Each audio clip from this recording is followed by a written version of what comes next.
Hello everyone, welcome back to Studypedia. चलिए आज एक और मैथ्स का शिफ्ट सॉल्व करते हैं। CHSL 19 नवंबर का सेकंड शिफ्ट आज सॉल्व करेंगे। ठीक है, इसके अंदर जो 25 मैथ्स के क्वेश्चंस पूछे गए थे वो सॉल्व करेंगे। बाकी आपको इससे पहले के जो शिफ्ट्स देखने हैं CHSL के, वो आप मेरे पेज पे जाके प्लेलिस्ट वाले सेक्शन में चेक कर सकते हैं। और अगर आप CGL 2026 के लिए प्रिपेयर कर रहे हैं और आपको CGL 2025 के पेपर्स देखने हैं तो वो भी आप मेरे पेज पे देख सकते हैं और CPO 2025 के भी देख सकते हैं। चलिए वीडियो को स्टार्ट करते हैं। देखिए a प्लस बी का होल स्क्वायर हमें दे रखा है, इतना है। ए बी हमें दे रखा है और यहाँ से हमें a square plus B square find out करना है। तो a प्लस बी का होल स्क्वायर लगा देंगे। a प्लस बी का whole square is equals to में a square plus B square plus में 2ab। तो ये कितना हो जाएगा 20, यहाँ प्लस है, इधर जाके क्या हो जाएगा माइनस हो जाएगा। तो आंसर विल बी 101। नेक्स्ट चलते हैं। अब देखिए वो क्या कह रहा है। ए ने स्टार्ट करा बिजनेस और कितने पैसे लगाए उसके अंदर 30,000। बी ने ज्वाइन करा आफ्टर एक्स मंथ। ठीक है, बी ने ज्वाइन करा आफ्टर एक्स मंथ, तो हम मान लेते हैं उसने काम कितना करा, वाई मंथ उसने काम करा। और जो ए ने काम करा वो कितना काम करा, पूरा 12 महीने करा। ठीक है, अब वो क्या कह रहा है, एंड के अंदर जो प्रॉफिट शेयरिंग रेशियो है वो किसके बराबर में आ गया, 3:2 के। तो हमसे पूछा जा रहा है what is the value of x. देखो अभी इसको पहले कैलकुलेट कर लेते हैं।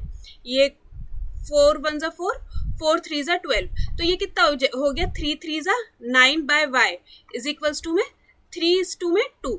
तो 3 1 जा 3 3 जा 9, तो हमारे पास y का वैल्यू कितना आ गया 6। तो मतलब हमने लगाया था y का वैल्यू कि 6 महीने, मतलब जितने मंथ उसने काम करा। तो 6 महीना अगर उसने काम करा है तो बाकी कितने महीने, 12 में से मतलब टोटल 12 महीने होते हैं, तो 6 महीने उसने काम नहीं करा, तो x का वैल्यू कितना रह जाएगा 6 मंथ। अब देखिए सेक स्क्वायर थीटा। अब अगर मैं ये इसका अंडर रूट ये स्क्वायर हटा दूं, इसे अंडर रूट करूं, तो सेक का वैल्यू कितना आ जाएगा यहाँ पे से 2। और सेक 2 कब होता है 60 डिग्री पे।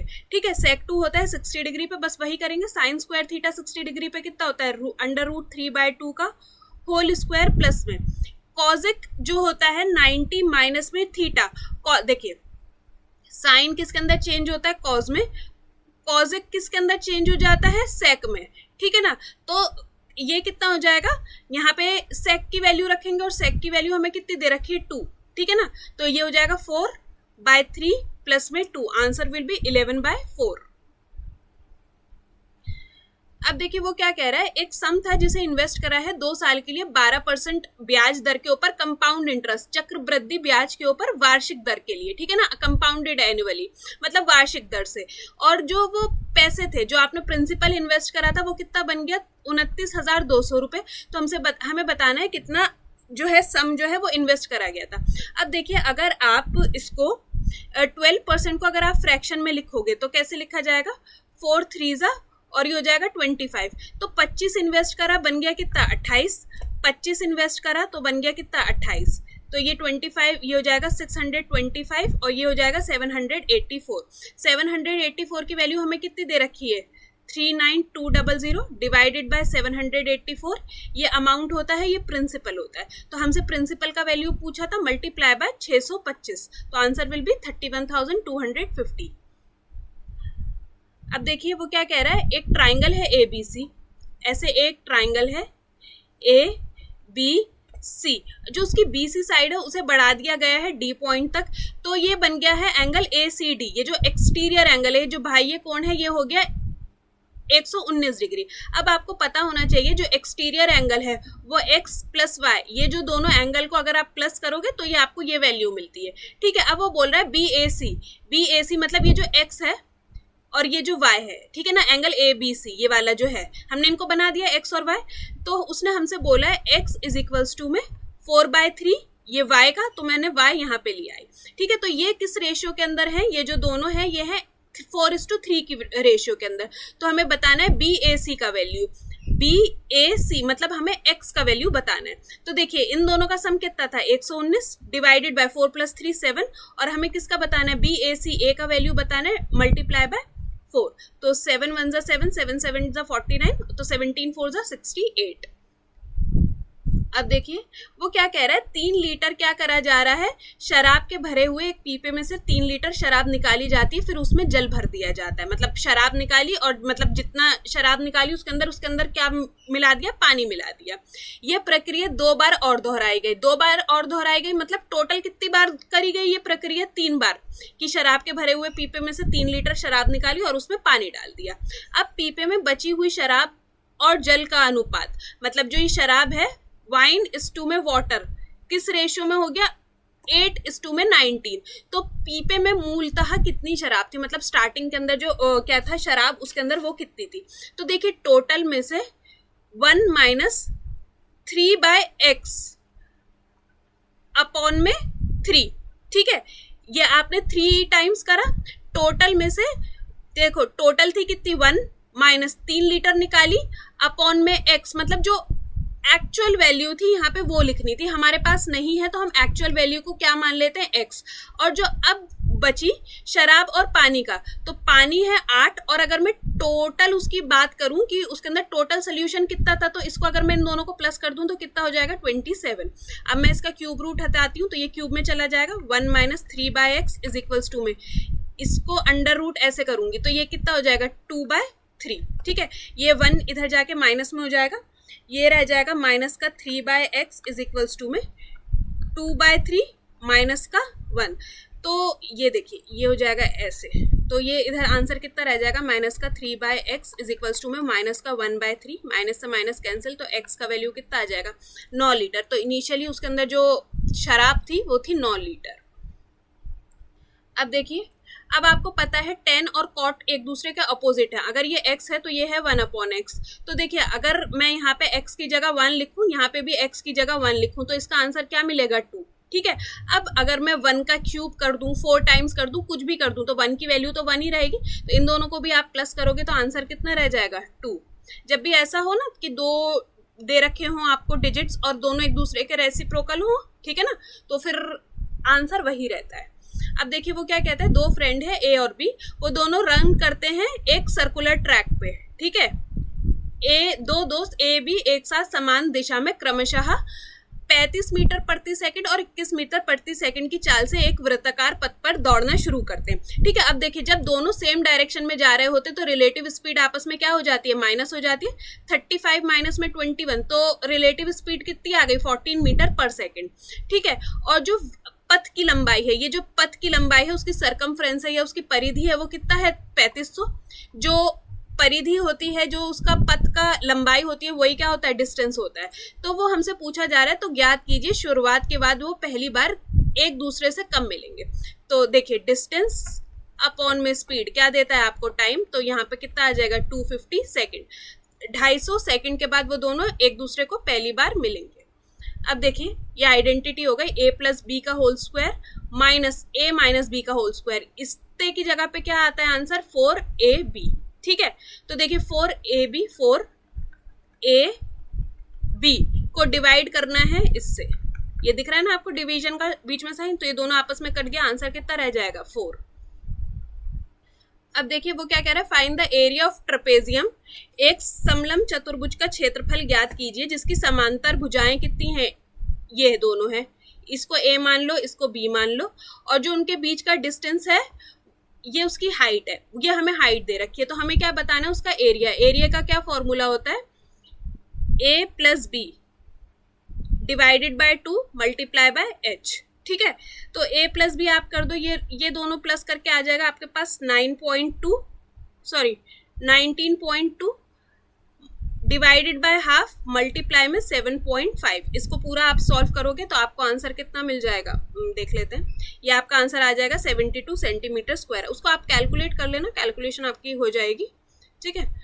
अब देखिए वो क्या कह रहा है, एक स्क्वायर है, एक वर्ग का विकर्ण की लंबाई कितनी दे रखी है, 234, 2√34। देखिए जो विकर्ण का फॉर्मूला क्या होता है, a√2, ठीक है। a√2 ये क्या होता है, स्क्वायर के विकर्ण का फॉर्मूला, डायगोनल का फॉर्मूला। ये किसके बराबर में दे रखा है, 2 विकर्ण दे रखा है ये, ठीक है। तो हमें क्या पूछा जा रहा है, वर्ग की भुजा ज्ञात कीजिए और फिर उसका सटीक क्षेत्रफल बताइए। तो देखिए इसको ये कैंसिल कर दूंगी, तो इसकी जो साइड आ गई वो कितनी आ गई, अंडर रूट में 17। अब देखिए 2 अंडर रूट में 17 एक ही ऑप्शन में, अगर 2 ऑप्शंस में दे रखा होता तो आप बस फिर उसका एरिया भी निकाल लेते, इसको मल्टीप्लाई कर देते, 4 इंटू में 17, 17 4 सा 68 सेंटीमीटर स्क्वायर। देखिए वो क्या कह रहा है, पी क्यू आर एस के पास अलग अलग राशियां हैं, क्यू के पास जो राशि है वो पी की राशि से 2.5 गुना है। तो जो क्यू के पास राशि है वो पी की राशि से क्या है, 2.5 गुना है। तो हम कुछ ऐसा मान लेते हैं, पी के पास 1 है तो इसके पास गुना है, तो मल्टीप्लाई बाय 2.5, डेसिमल हटा देंगे, ये 10। तो जो इनके पास राशियां हैं वो किस रेशियो में है, 5:2। क्यू के पास 5 है और पी के पास 2 है। आगे चलते हैं, वो क्या कहता है, एस के पास क्यू से 40% कम है। एस के पास क्यू से, अब मैं मान लेती हूँ क्यू के पास पूरा 100 था और एस के पास कितना है, 40% कम है, तो मतलब कितना है, 60%। ये कैंसिल करा, ये 3 और 5, तो हमारे पास एस और क्यू की जो राशि आ गई वो 3/5 आ गई। अब देखिए यहाँ पे क्यू की जो रेशियो है वो भी 5 है, यहाँ भी 5 है, तो दोनों को अब कुछ नहीं करना, तो आप मान लो आपके पास पी क्यू और एस का रेशियो मिल गया। अब आगे वो क्या कह रहा है, आर के पास जो राशि है वह चारों व्यक्तों की राशियों का औसत राशि के बराबर है। तो जो आर के पास है वो क्या है, P plus Q plus R plus S by 4 है। अब देखिए, अब यहाँ से मल्टीप्लाई कर देते हैं, ये 4r किसके इक्वल में है, p के पास कितना है, इसको x में मान लेते हैं, 2x प्लस में q के पास है 5x, r को हम r ही मान लेते हैं और s के पास है उसके पास 3x। तो अब यहाँ से आप टोटल देखो, ये हो जाएगा 10x इज इक्वल्स टू में एक r इधर जाके माइनस हो जाएगा, तो यहाँ पे 3r बचना था, तो r बाय 3। तो r की जो हमारे पास राशि आई, जो r का रेशियो आया वो इतना आ गया। अब आगे वो क्या कहता है, if the sum of p and r, मतलब p प्लस r अगर आप करोगे तो आपको कितना मिलेगा, 4800। मैं थोड़ा सा इरेज कर देती हूँ, क्या इरेज करूँ, यही इरेज कर देती हूँ, उसके अंदर तो बस फॉर्मूला लिखा था, ठीक है। अब आगे वो बोल रहा है कि अगर P और R का अमाउंट को आप प्लस कर दोगे तो वो आपको मिल जाएगा 4800। अब देखिए P के पास कितना था, 2x, तो 2x प्लस में 10x बाय 3, ये कितना हो जाएगा 4800, ठीक है। तो मैं इसे कर दूंगी, 2 3 ज़ा 6, 6 प्लस 10 16x अपॉन में 3 इज इक्वल्स टू में 1400, और ये कितना हो जाएगा 16 3 ज़ा 300, और ये इधर जाके मल्टीप्लाई कर देंगे तो x का वैल्यू कितना आ गया हमारे पास 900। तो हमसे पूछा जा रहा है फाइनली r के पास कितना है, तो यहाँ पे x का वैल्यू मैं 900 पुट कर देती हूँ, तो 3 1 ज़ा 3, 3 3 ज़ा 9, तो x के पास कितना वैल्यू हो गया 3000। थोड़ा रेशियो के अंदर था, कैलकुलेटिव था, मतलब इतना कोई कैलकुलेशन नहीं था, अगर आप स्टेप बाय स्टेप पढ़ते जाओ और उसे सॉल्व करते जाओ।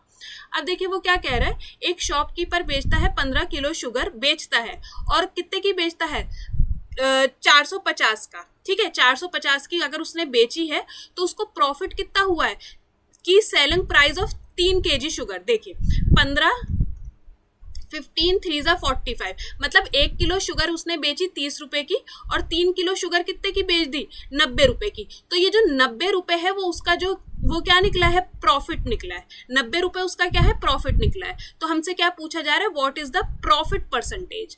अब देखिए प्रॉफिट परसेंटेज के लिए पहले हम क्या निकाल लेते हैं, देखिए प्रॉफिट उसे ऑल ओवर कितना हुआ है, प्रॉफिट उसे ऑल ओवर हुआ है सेलिंग प्राइस माइनस में प्रॉफिट, सॉरी ये आपका निकल आएगा उससे कॉस्ट प्राइस। तो सेलिंग प्राइस कितना है 450 में उसे प्रॉफिट कितने का हुआ है, 90 रुपए का, तो जो उसका कॉस्ट प्राइस था वो कितने था, 360 रुपए का, ठीक है। अब हमें बताना है उसे प्रॉफिट परसेंटेज क्या है, तो 90 का उसे प्रॉफिट हुआ है किसके ऊपर, 360 पे, मल्टीप्लाई बाय 100, तो आंसर विल बी 25% का उसे प्रॉफिट हुआ है। अब देखिए वो क्या कहता है, एक पर्सन सेल करता है 2 आइटम, दोनों का जो कॉस्ट प्राइस है, मतलब दोनों को बेचता है, मतलब दोनों का जो विक्रय मूल्य है वो कितना है, 200 रुपए ईच। अब वो कहता है एक पे उसे क्या हुआ है, 25% का फायदा हुआ है यदि व्यक्ति 2 वस्तुएं 200 रुपए प्रति वस्तु की दर से बेचता है, ठीक है। अब उसे एक पे तो फायदा हुआ है 25% का और एक पे लॉस हुआ है 25% का, मतलब जो रेट है प्रॉफिट और लॉस का वो है इक्वल है। तो हमें बताना है what is the total loss percentage in the entire transaction. तो इसके अंदर लॉस परसेंटेज कैसे निकालते हैं, एक्स का स्क्वायर अपॉन में 100, एक्स क्या होता है, ये जो 25 का वैल्यू है, तो 625 अपॉन में 100, तो कितना परसेंटेज आ जाएगा, 6.25%। अब देखिए द प्रॉफिट ऑफ 3 पार्टनर्स किस रेशियो में, 2:2 में, 3:2 में, 4। अब वो बोल रहा है इसको इंक्रीज कर दो इतना इतना इतना, तो ये हो जाएगा 150%, ये हो जाएगा 140% और ये हो जाएगा 130%। उसके बाद हमसे पूछा जा रहा है नया प्रॉफिट शेयरिंग रेशियो क्या है। ये सब ऐसे था रेशियो के अंदर, तो ये सब इधर से कैंसिल हो जाएगा, 2 2 जा 2 7 जा और ये हो जाएगा 2, तो ये हो जाएगा 15:2 में 21:2 में 13 2 जा 26। अब देखिए ऑप्शन के अंदर क्या है, 3 है, तो मतलब इसको पूरे को 5 से उन्होंने क्या कर दिया है, डिवाइड कर दिया है। तो ये हो जाएगा 5 3 जा 15, 5 4 जा 20, 4.2 और 5 5 जा 25, 5.2, 3:2 में 4.2:2 में 5.2। अब देखते हैं वो क्या कह रहा है, the average age of 24 student, 24 student का एवरेज एज कितना था, 15 साल था। उसके अंदर एक टीचर और बढ़ गई, मतलब अब जो नंबर ऑफ पीपल थे पहले 24 थे, अब 24 से कितने हो गए, 25 हो गए। तो अब वो क्या कह रहा है, एवरेज जो एज था वो 1 साल और बढ़ गया, तो मतलब 15 से बढ़ के कितना हो गया, 16 हो गया। अब वो क्या कहता है, एक और टीचर ने ज्वाइन करा, तो अब नंबर ऑफ पीपल कितने हो गए, 26 हो गए। अब वो क्या कहता है, द एवरेज राइज बाय 1 मोर, मतलब अब जो एवरेज था वो एक और बढ़ गया। तो हमसे पूछा जा रहा है age of the second teacher. तो देखिए एक बढ़ा तो कितना बढ़ा, 26 बढ़ा, तो पहले का एवरेज कितना था, 16, तो टीचर की एज उससे क्या थी, 26 ज्यादा थी। तो अब इन दोनों का अगर आप आपस में प्लस कर दो तो जो नई टीचर की एज है वो कितनी है, 42 ईयर्स। देखिए अब वो क्या कहता है, एक ट्रैवल करती है ट्रेन स्टेशन ए से बी तक कितना, 80 किलोमीटर पर आवर से चलती है। अगर वो 80 किलोमीटर पर आवर की स्पीड से अगर वो चलती है तो वो जो स्टेशन है वो क्या करती है, 1 घंटे पहले पहुंच जाती है। ठीक है, सपोज उसको पहुंचना था कितने बजे, 8 बजे, वो पहुंच गई 7 बजे। ठीक है ना, अगर मुझे इसके अंदर 8 बजाने हैं, ठीक है ना, 7 बजे पहुंची है ना, अगर मुझे इसके अंदर 8 बजाने हैं तो मैं इसके अंदर 1 घंटा क्या कर दूंगी, प्लस कर दूंगी। तो मैं मान लेती हूँ मेरा डिस्टेंस था डी, वो 80 किलोमीटर पर घंटे से चल रही थी, तो अब मैंने उसको 1 घंटा और ऐड कर दिया। डिस्टेंस अपॉन में स्पीड क्या निकल के आता है, टाइम। अगर मैंने टाइम के अंदर 1 घंटा और बढ़ा दिया तो मेरे पास वही टाइम बना जिस टाइम के अंदर उस स्टेशन पे उस ट्रेन ने पहुंचना था। अब वो कहता है अगर वो ट्रेवल करती है 60 किलोमीटर प्रति घंटे से तो 1 घंटा लेट पहुंचती है। तो अब वो कितने बजे पहुंची, 8 के बजे 9 बजे। ठीक है ना, 8 बजे पहुंचना था, 9 बजे। तो मैं इस टाइम में से अगर 1 घंटा माइनस कर दूं तो वही टाइम हो गया जिस टाइम पे उसे स्टेशन पहुंचना था। इतनी बात समझ में, यहाँ से इक्वेशन बन गया। ठीक है, तो अब देखिए मैं ये 1 इधर भेज देती हूँ और ये इधर भेज देती हूँ, तो ये हो जाएगा d/60 माइनस में d/80 इज इक्वल्स टू में 2, एलसीएम आ जाएगा 240, 6 4 जा 24, 4d माइनस में 3d इज इक्वल्स टू में 2। तो यहाँ से डिस्टेंस का वैल्यू कितना आ जाएगा, 480 किलोमीटर। ठीक है, तो हमसे यही पूछा जा रहा था डिस्टेंस बिटवीन द 2 स्टेशंस, तो कितना है 480 किलोमीटर। अब वो क्या कहता है, आफ्टर 2 सक्सेसिव डिस्काउंट्स, दो जब एक के बाद एक डिस्काउंट दिए हैं, तो देखिए एक के बाद जब आप सॉरी यहाँ पे इंक्रीमेंट हुआ है, वृद्धि हुई है, तो इसका फॉर्मूला क्या होता है, a plus B plus a into B by 100। तो जो बंदे की सैलरी थी वो कितनी हो गई, 156.25। तो देखिए उसके अंदर जो इंक्रीमेंट आया वो कितने का है, सिर्फ 56.25 का, मतलब 100 तो पहले था, उसके अंदर उसने क्या ऐड करा है, 56.25, बस ये ऐड करा है। तो हमसे पूछा जा रहा है कि उसका कितने का, मतलब 2 सक्सेसिव इंक्रीमेंट लगे ना, तो कितने परसेंट का इंक्रीमेंट लगा। तो देखिए अब आपको इतनी बात तो समझ में आ रही होगी, ये कितना होगा 25 प्लस में 25 तभी 50 के पास पड़ेगा, प्लस में 25 इंटू में 25 अपॉन में 100, तो ये कितना हो गया 50 प्लस में 6.25, तो ये हो जाएगा 56.25। देखो ऑप्शंस में भी अगर आप देखो इसको 2 बार करोगे तो ये तो 40 तक पहुंचेगा, ये वाला 44 तक पहुंचेगा, कोई भी 56 तक नहीं पहुंचेगा। तो बस एक ये जो 25 वाला है वही आपका कहाँ तक पहुंचेगा, 56 तक पहुंचेगा। ठीक है ना, अब देखिए वो क्या कहता है, एक शहर है, एक कस्बे का जो वर्तमान जनसंख्या है वो है 2,40,000 की। अब उसके अंदर वो क्या कहता है, प्रत्येक वर्ष मतलब जो पैदा होते हैं, जन्म जितने ने लिया वो उसकी वजह से 12% की वृद्धि हुई, और जो मर गए उसकी मृत्यु दर कितनी है, 7%। तो देखिए 12% बढ़े, फिर 7% उसमें से मर गए, मतलब 12 पैदा होकर 7 मर गए, तो बड़े कितने, 5%। बड़े कितने, 5%। तो हमें बताना है 3 वर्ष के अंत में कस्बे की जनसंख्या कितनी होगी। तो हर साल 5% बढ़े का 105%, ठीक है, का 105%, का 105%। तो 1 2 3 4 ये हटा देंगे, तो 5 2 ज़ा 10, ये हो जाएगा 21, ये 5 4 ज़ा, ये हो जाएगा 21, 4 6 ज़ा 24, तो ये हो जाएगा 441 मल्टीप्लाई में 5 6 ज़ा 30, 6 5 ज़ा 30 मल्टीप्लाई में 6 1 ज़ा 6, ये सब आपस में मल्टीप्लाई करेंगे तो आपका आंसर कितना आ जाएगा 277830। अब देखिए इसको अगर यूनिट डिजिट से चलते तो 0 यहीं रह जाता, तो ये हो जाता 12 नहीं 6 4 ज़ा, एक सेकेंड जस्ट अ सेकेंड, ये कहीं कुछ कैलकुलेशन में गलत हुआ, 441 सॉरी 21 ज़ा 441, ठीक है ना।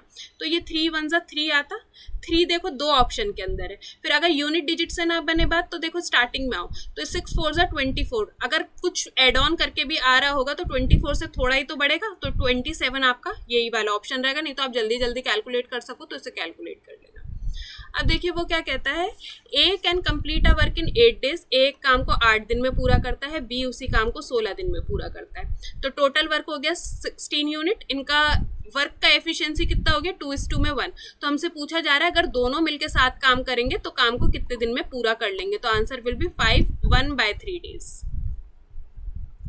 अगले चलेंगे, देखिए वो क्या कहता है, एक शॉपकीपर ऑफर करता है 2 सक्सेसिव डिस्काउंट, एक दुकानदार किसी वस्तु पर 20% और 10% की 2 क्रमगत छूटें देता है।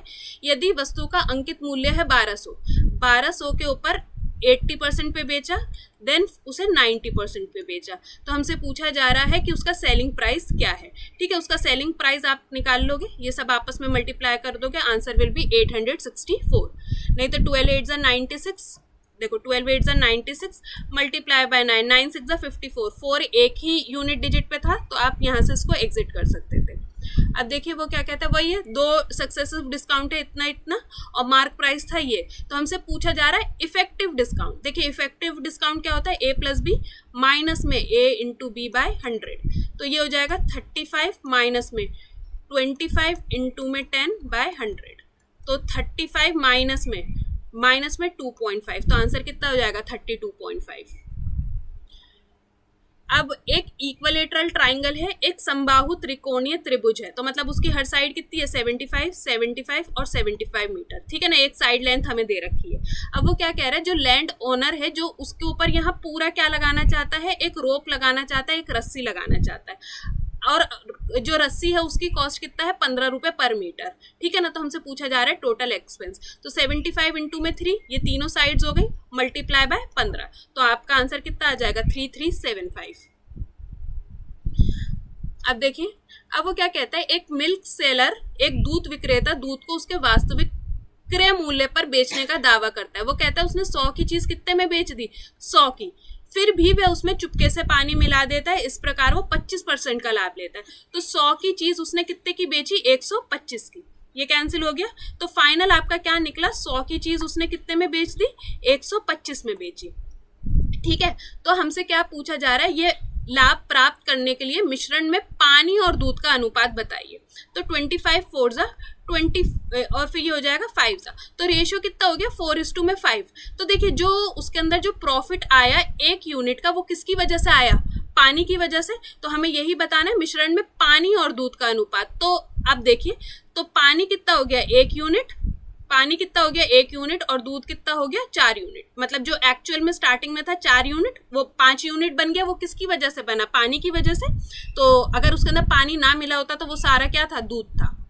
अब देखिए इसको हमें बनाना है डिसेंडिंग ऑर्डर में। डिसेंडिंग ऑर्डर मतलब पहले सबसे बड़ा, फिर उससे छोटा, फिर उससे छोटा, फिर उससे छोटा। अब देखिए सबसे पहले जो पावर्स आपको गिवन है ना, इनका एलसीएम ले लो, एलसीएम लेके कितना आ गया 6। अब देखिए 10 की पावर ये क्या है, √3, तो इसका मतलब होता है ये है मल्टीप्लाई बाय 6। तो अब आपके पास 10 की पावर क्या बची, 2 बची, तो 10 की पावर 2 मतलब 100।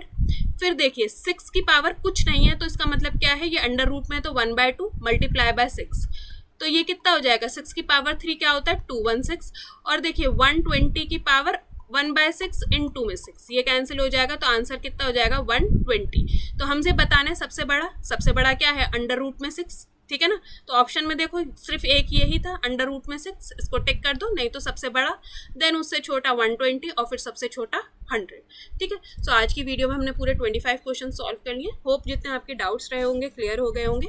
वीडियो अच्छा लगा तो एक सब्सक्राइब ज़रूर करिएगा। इसका PDF आप मेरे टेलीग्राम चैनल पे से डाउनलोड कर सकते हैं, आप मेरा चैनल ज्वाइन कर लेगा। और अगर आपको कोई प्रॉब्लम है तो आप मुझे इंस्टाग्राम के ऊपर मैसेज कर देंगे, उसका मेरे इंस्टाग्राम चैनल का और टेलीग्राम चैनल का जो लिंक है आपको मेरे पेज के डिस्क्रिप्शन बॉक्स में मिल जाएगा।